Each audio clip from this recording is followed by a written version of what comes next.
Mama Colleen, ako po si Aiza, 25 years old at meron ng anak. Meron akong partner na itago na lang natin sa pangalang Julius. Pareho po kaming 25 years old.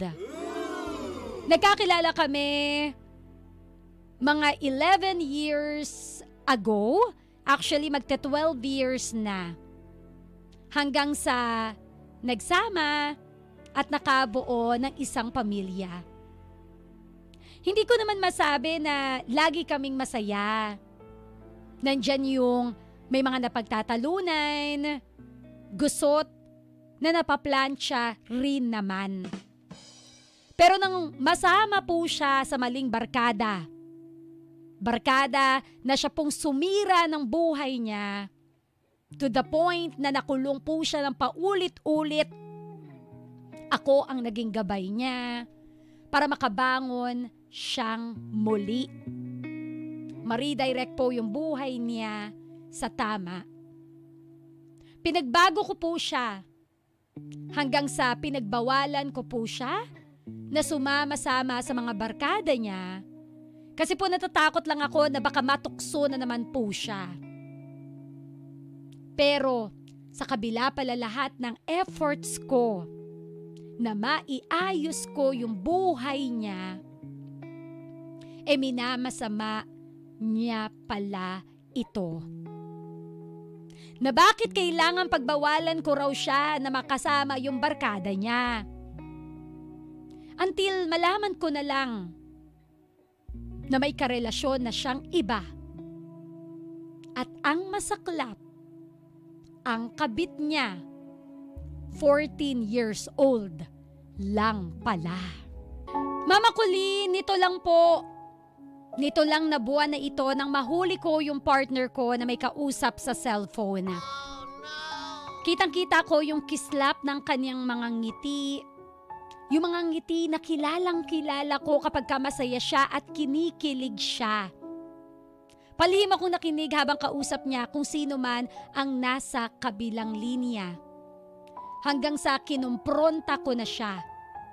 Siya pa ang galit, Mama Colleen. At sinabing, maghiwalay na raw kaming dalawa. Na mas pinipili niya yung babaeng yun. Nagmamakaawa ako na huwag kaming iwan ng anak ko. Na ayusin namin yung problema. At sinabi ko pa nga na paano na kami ng bata. Pero binalikan niya lang ako ng mga pagkukulang ko raw sa kanya. Until sinabi niya sa akin na hayaan ko daw po muna siya na kapag hindi sila nagtagal ng kabit niya, babalik naman daw po siya sa amin. Ang sakit-sakit lang sobra na bakit ganong may kondisyon pa. Actually, hindi naman ito yung unang pagkakataon na nagawa niya ito Pero dati kasi, meron man siyang kabit na iba, pero umuuwi pa rin naman siya sa bahay namin. Ngayon kasi, hindi niya magawang umuwi dahil nagagalit daw yung bata. 14 years old pa lang yun. Kalahati na ng edad niya. Sa sobrang desperada ko, Mama Colleen, pinuntahan ko ang nanay ng bata. Pero, imbis na itama nila ang anak nila, kinukonsinti pa nila. Mama Colleen, nalaman ko na ang kabit ng partner ko ay 14 years old lamang. Sa sobrang desperada ko, pumunta ako sa bahay ng bata. Kinausap ko yung nanay niya. Pero imbis nga po na itama nila yung anak nila, kinukonsinte pa nila. Nakiusap po ako sa kanilang mag-ina. Nalayuan po yung partner ko dahil may pamilya na po ito, may anak na kami. Pero wala. Hinahayaan pa rin nila. Sinisiraan pa ako nung nanay nung bata sa partner ko. Kaya etong partner ko, laging nagagalit sa akin. Dumating pa sa point na umuwi ito sa bahay para lang saktan ako. Na ano ba raw ang mga pinagsasabi ko doon sa nanay at sa babae niya. Mamakulin ang dami ko na pong sakripisyo sa kanya. Ni hindi man lang niya naisip yun.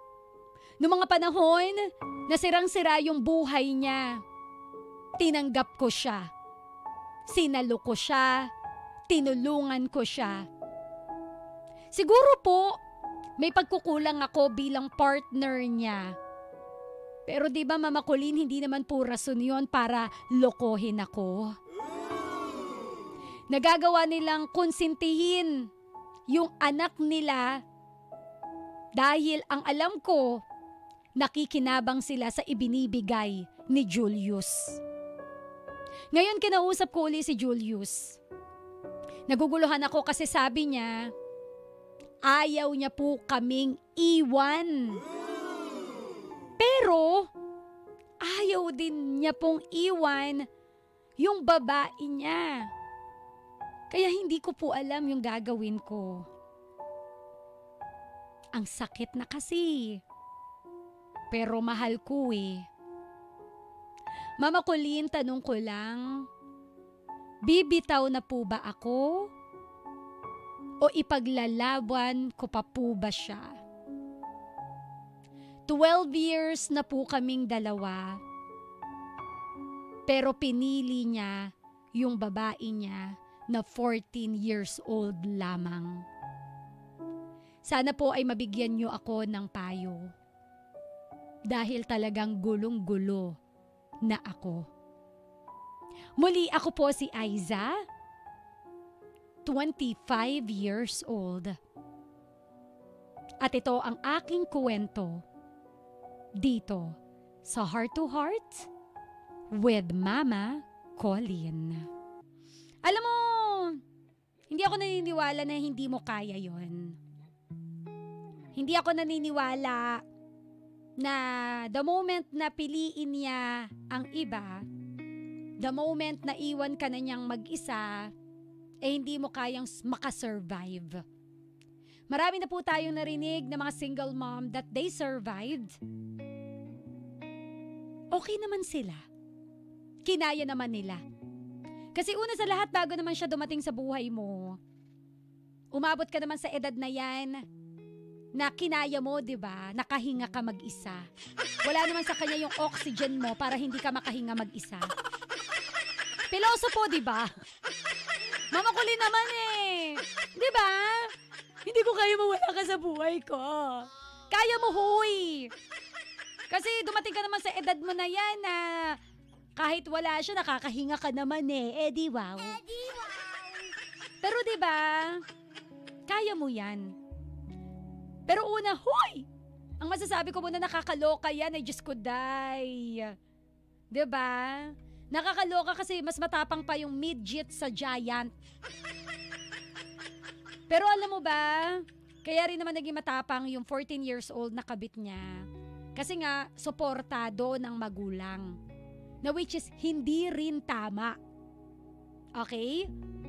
Illegal po yung ginagawa ng partner mo, FYI, at yung itolerate din ng magulang ng bata, yung ginagawa nito, mali rin yon, FYI. Na kung tutuusin, pwede po sila makasuhan sa ginagawa nilang yon. Pero again, balik tayo sa tanong mo, no, na Mama Colleen, bibitiw na ba ako o ipaglalaban ko pa ba siya? Balikan din kita ng question para lalong magulo. Ang tanong una, worth it pa ba na ilaban? Oh, no. Na ikaw na mismo ang nagsabi na noon pa man, habit niya na yung gaguhin ka. Oh, no. Sorry sa word, pero yun yung tanging best description sa ginagawa niya sa iyo eh. Kumbaga yun yung applicable na word. 'Diba? Worth it pa ba? Tama pa ba?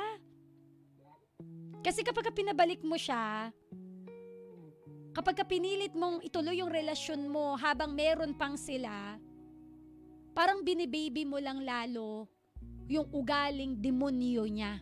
Demonyo siya. 'Di ba? Tinotolerate mo lang lalo yung ugali na hindi dapat nananalo. Namimihasa. Kumbaga walang mamimihasa kung walang magpapamihasa. Kumbaga sa batas, dapat ang batas may pangil. Pero kung wala itong pangil, maraming aabuso. So ganun lang din sa pakikipagrelasyon. Do not tolerate yung mga ganitong gawain. Kasi una sa lahat, hindi mo to deserve. 'Di ba? Kung hahayaan mo, then you deserve it. Kasi inalaw mo pinayagan mo 'Di ba? May batas ka pero hindi mo nilagyan ng pangil So you deserve it. Pero kung hindi mo hahayaan, then you don't deserve it. Okay? So again, sagutin mo lang yung tanong ko, worth it pa bang ilaban? Okay? Ngayon, again, kung tutuusin, pwede mo yang isumbong Pwede mo yang isumbong. At kahit bali-baliktarin man, bebe ko, ang liable dyan, yung magulang ng bata. May batas protecting the children under VAUSI, Violence Against Women and Children's Act. May batas para protektahan yung batang yan. Kasi immorality na yan, baby ko. Imaginein mo, 25 years old yung partner mo. 14 years old yung bata. Yung bata wala pa sa legal age. 14 pa lamang po siya. Hindi niya pa po alam kung ano yung ginagawa niya. Runong-runungan pa lang yan sa ngayon. Runong-runungan, galing-galingan dahil sinuportahan ng magulang. Ito namang mga magulang, alam naman nila na mali yung ginagawa. 'Di ba? Pinupush pa, push the button. Ito na sakto, no? Habang nagbabrowse ako ng Facebook kanina, sakto, nakita ko yung post ng isang sikat na social media doctor, si Dr. Mata.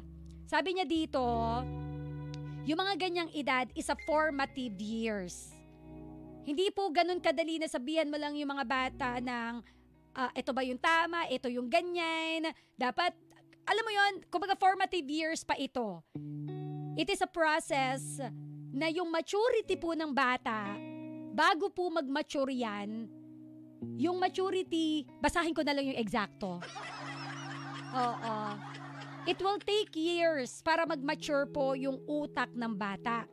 The brain actually is not totally mature until the age of 20 and up. That's why they are still emotionally driven rather than thinking logically.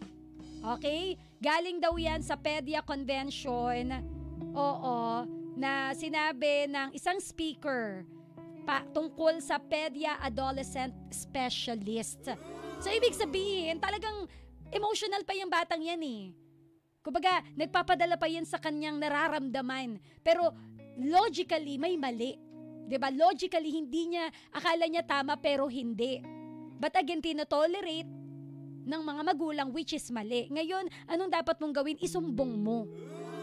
Yun lang, feeling ko, syempre, kapag sinumbong mo, ayaw mong makulong yung partner mo. Okay. Doon na naman tayo babalik sa ito-tolerate mo na naman kasi mahal ko. Ang akin lang, kung gusto mong turuan ng leksyon yung mag-ina, lalo na yung nanay nung bata, ireklamo mo. Kasi maling-mali ang ginagawa nila. Lalo na ngayon na umaabot na sa punto na sinisiraan ka pa nung nanay sa partner mo na nagiging physically abused ka na. Okay? Imaginein mo, ayaw niya kayong iwan pero ayaw din niyang iwan yung babae niya. Wow! Ano siya, siniswerte? O, diba? Kaya ate, may sayad yung magulang ng bata. Sorry po Kasi kung matino yung magulang nung bata, yung kabit ng partner mo, hindi nila titolerate yan eh. Hindi rin para siraan ka or mag-report sa partner mo na, uy, sumugod dito yung partner mo. Inaawa yung anak ko. Maling-mali eh. Kasi dapat nga they know better eh. As parents, dapat mas protektahan nila yung anak nila eh. So, yun lang po. Okay? Yun lang. Ate, worth it pa ba na ilaban? Ate, kailan ka titigil sa pagiging desperada sa isang tao na ginagago ka na? Yan po ang kwento ni Aiza dito sa Heart to Heart with Mama Colleen. Ang dami na nagte-text, triggered yan. O pwede ka rin makisawsaw, bebe ko, speak from your heart. Anong masasabi mo kay Aiza? 0977-7000-915. Sausaw mo naman ang bibida dito sa programang May Puso, Heart to Heart with Mama Colleen.